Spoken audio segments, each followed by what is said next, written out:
Americana Drive. This is, again, one of these robberies where there's a lot more to the story that we haven't worked out.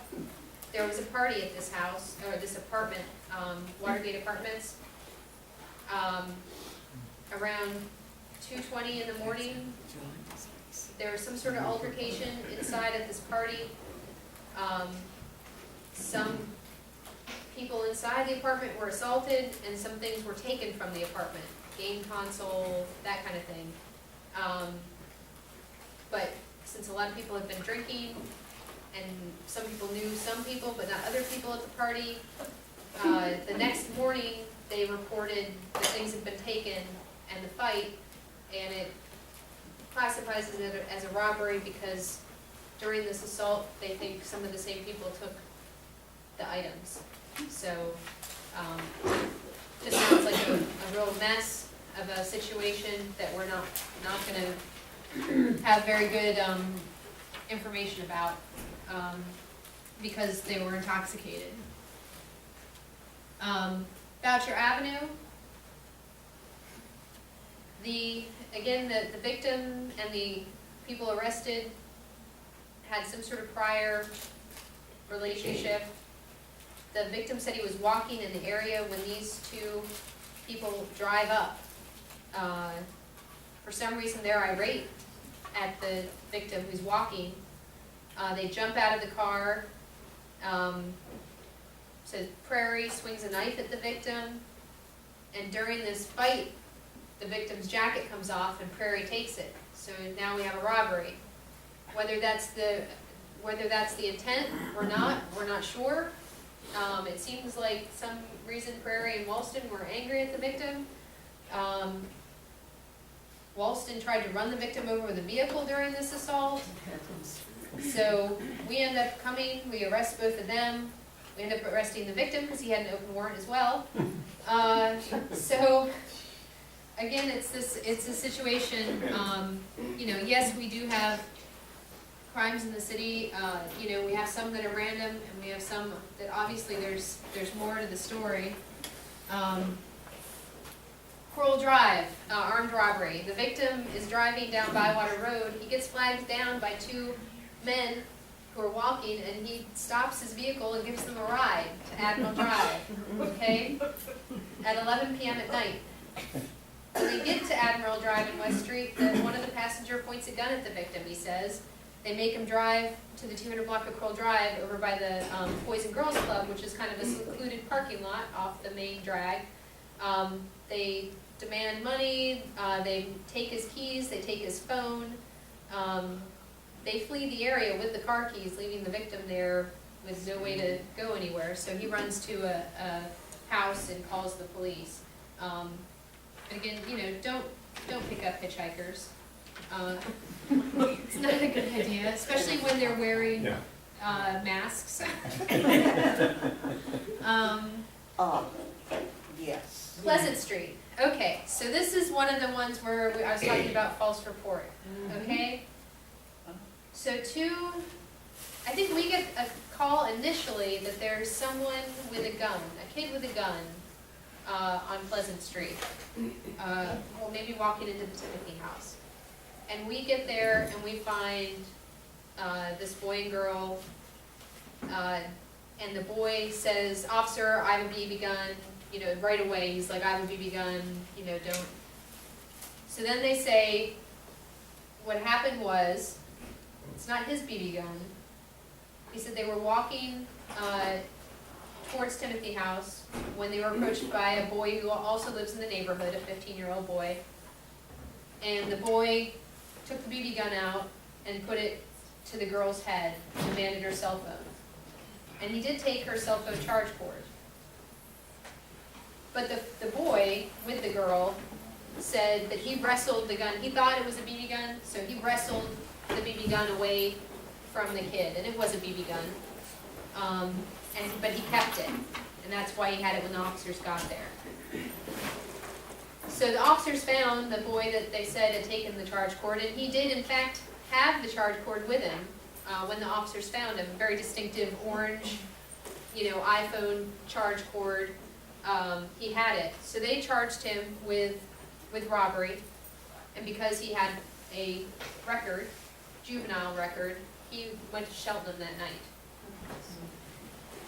Now, it turns out that the 14-year-old boy said that the part about the BB gun, he had the BB gun.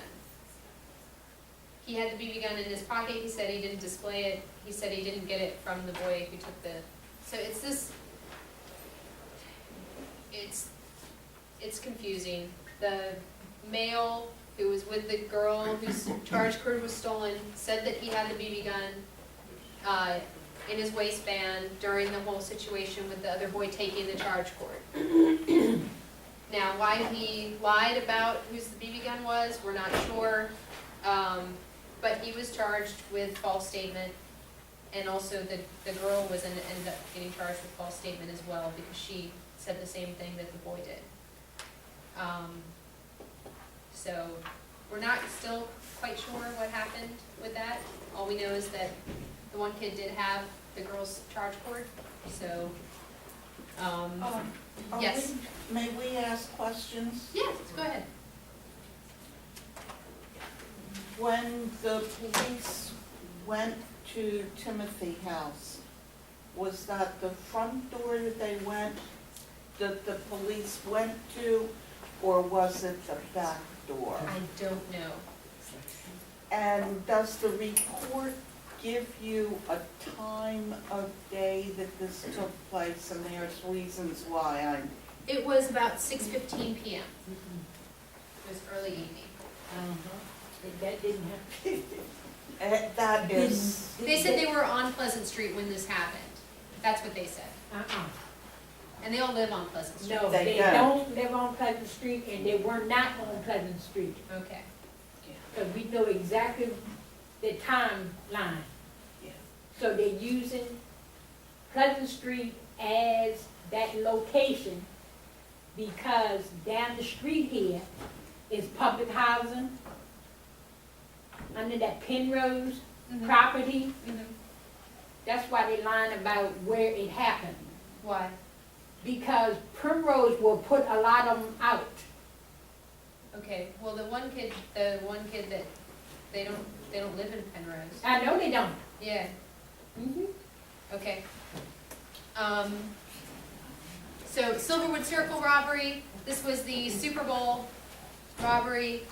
The male victim was with a female friend. They picked up another guy, Eric, who was arrested at the Giant store. They said they were going to a Super Bowl party, but they weren't sure where it was. Eric was going to tell them. The three of them were walking in the parking lot at Silverwood Circle at the condos there when another man came up to them. That man struck the victim in the face, knocked him out, took the $1,400 in cash that the victim had in his pocket, and ran off. Then Eric ran off with the guy. So Eric got arrested, but we're still trying to figure out who the other guy that was with Eric is. So the Kentucky Fried Chicken. This was about right before they were closing, about 10 to 9. On February 3rd, 2 men entered with guns. They ordered all the employees to the ground and they took money. They fled on foot. Again, we don't have the greatest pictures.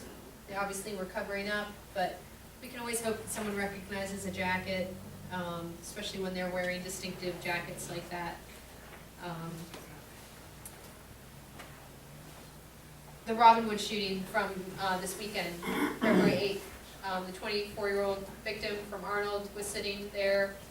He was approached by two masked suspects. He says that they displayed guns immediately, but somehow he decided to fight with them when they were displaying guns, and during that fight he got a graze wound to his arm. So he did not have to go to the hospital. On Sunday, we had another armed robbery. This one was on Shaw Street. The two victims, both 19, had just gotten off the bus. They were walking, I think they were walking to Robinwood, but I'm not sure. Yes, they were taking the 14 bus to go to visit somebody that they were staying with in Robinwood. Right, well, they had just gotten off 14 bus, because, yeah, they were gonna, visit somebody. So, yeah, they were walking, when two guys came up, behind them with masks, no good descriptions. They took money, about $82, and fled the area. You know, it's not our usual kind of, situation to have down there. And then our most recent one, the Gold Max, which was robbed yesterday, a man wearing a mask, jumped the counter, threatened employees, he took money, ran out the back door. The employee waited about 3 or 4 minutes, then he ran out of the business and had a neighboring business call us. And, Working on suspect in custody. yes, tonight. Where's this location of this? It's, it's on, Fairfax Road, right, off of Forest Drive, Right. one of the shopping centers right there. All right. And yes, they're, Oh, I know. do have a suspect in custody tonight on this one. It's, pending charges, so. Oh, you're jail. And then, and just to talk about the, the neighborhood enhancement team, which we announced in January. It started being deployed January 16th, which was right before the shooting we had in Harbor House. It's focusing on the Housing Authority, City of Annapolis communities, Harbor House and Eastport Terrace.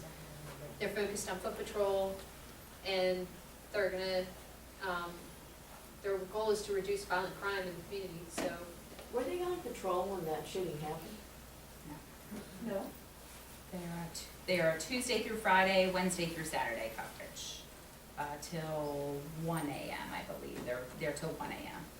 Tuesday through Friday and They overlap, so they have 5-day coverage, and half of the shift works Tuesday through Friday, and majority of the time they are 3 in the afternoon to 1 in the morning. And the other shift is Wednesday through Saturday, roughly the same hours. They do sometimes switch it up, obviously, so they're not predictable as when they work, depending on, tactics and stuff that we may need to do. But that's roughly, so we get a majority of coverage when we have determined a lot of times that we are the busiest there with calls for service and stuff. at what time did that happen? No, the one, One was at 11:30 and one was at 1 or something, I think like that. yeah, the Harbor House one was the one later in the In the evening. evening. Yeah. So I just wanted to, Captain Cynthia Howard is here. She is the commander of patrol, and she's just gonna, I know a lot of times Corporal Miguez and I do get email requests as well as phone calls. What are we doing? Obviously because you see this, but we don't often put out what we actually do to try and combat that when we recognize that. And some of the things we do is we obviously work with our detectives, we work with our intel unit, and we change our deployment tactics. But another thing, I know a lot of you guys sometimes call us with complaints, whether it be anonymous or you send it via email, and obviously you're calling about something and you want something done immediately. We always can't do something immediately, but we have been getting complaints on a certain residence, which is 70 Clay Street, and based on the information we got, we did execute a search warrant and we made an arrest. That was just, I just had to leave to go search someone there. So some of you that are aware of it are aware how long you have been complaining, and it just took us some time to build a case. So this is Captain Howard, and she can explain some of what we were doing deployment-wise to combat some of the recent crime. Good evening, everyone.